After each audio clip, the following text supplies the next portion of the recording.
Once there was a young man named Ricky who loved going to school.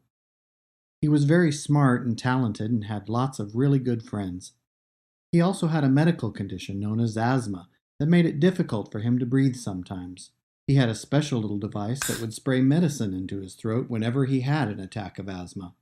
Because of his condition, he had to be very careful of his activities and not overdo anything. Ricky couldn't do many of the things that other boys and girls did in school, like going out for sports or running and playing after school. Special activities were planned for Ricky to do while the other kids were out playing baseball or basketball. But that was fine with Ricky, because he loved being at school. But there was one thing that Ricky didn't love about school: bullies.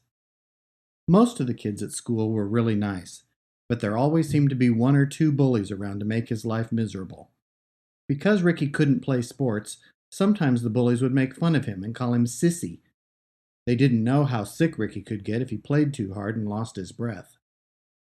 One day, while Ricky was walking to his classroom, a big red-headed bully named Bart jumped in front of him, preventing him from going any further. Ricky tried to go around him this way and that way, but everything he tried, Bart prevented him from doing. Finally, Bart asked Ricky, "How much money do you have on you?" "I've only got a little to pay for my lunch," replied Ricky. "Give it to me," Bart demanded. "I'm not going to give you my money. If I give it to you, I can't have any lunch," Ricky insisted. "Give it to me or I'll punch your lights out," shouted Bart. "Give it to me now!" So Ricky dug into his pockets and gave Bart his lunch money. Bart took the money and then pushed Ricky to the ground. He ran off laughing as Ricky sat there mad and embarrassed.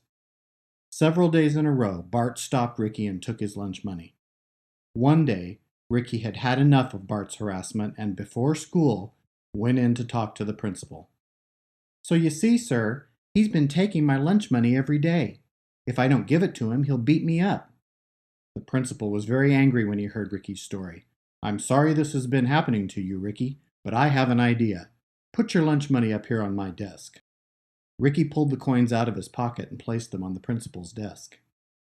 "I'm going to put a little red mark on each of these coins.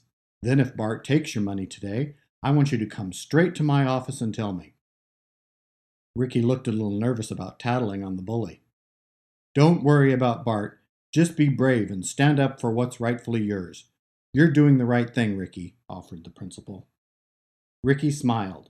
This did sound like a really good plan. Now he looked forward to seeing Bart today. A few hours later, Bart approached Ricky from behind and pushed him to the ground. "Hey, sissy, give me all your money. I'm extra hungry for lunch today." Ricky handed over the money and then immediately turned and started walking towards the principal's office.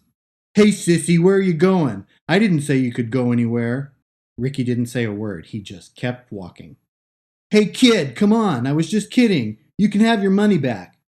Ricky never faltered. He walked with his head held high right towards the principal's office. "You better not snitch on me, you little sissy. Get back here, do you hear me? I'll kick your little behind all over town if you snitch on me." Ricky walked up the steps and straight into the principal's office. "Did he take your money, Ricky?" the principal asked. "Yes, sir, he did." The principal had his secretary call Bart into his office. Ricky sat very quietly and waited. He was a little nervous. What if Bart did kick his little behind all over town? What if Bart didn't have the money on him anymore?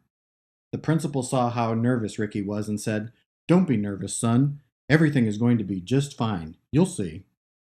A few minutes later, the secretary showed Bart into the principal's office. He glared at Ricky when he saw him sitting there next to the principal's desk, but cowered a little when the principal began to speak to him. "Ricky here tells me that you've been stealing his lunch money from him. Is that true, Bart?" Immediately, Bart shouted, "No, he's a liar! I didn't take his lunch money." "So you're saying that all the money in your pockets is your very own, then?" the principal questioned. "Yeah, it's my money. My mom gave it to me this morning." "Well, let's see your money, Bart. Empty your pockets here on my desk." Bart looked at the principal nervously. He looked at Ricky and the sweat started to break out on his forehead. He took the money out of his pockets and put it on the desk. The principal carefully sorted the coins into two piles. One of the piles very clearly had red marks on each of the coins. "You see, Bart, Ricky came into my office this morning before school and we marked all of his money with a red pen. How do you suppose that all those coins ended up in your pockets? Asked the principal. Well, he gave me that money, Bart weakly tried to offer. I'm sorry to hear you say that, the principal said. I'm going to be suspending you from school for 6 weeks. Bart's face turned bright red with anger. He quickly turned his head and glared at Ricky, who shrank down in his seat. Bart started to speak, but the principal interrupted. And if I hear of you approaching or harming Ricky in any way, shape, or form, I will call the police and inform them of the situation. Now go out to my secretary, and she'll call your parents to come pick you up and take you home. Bart did as he was told. Ricky had a fine lunch that day with the principal in his office. Although he was always on the lookout for Bart, he never saw him again.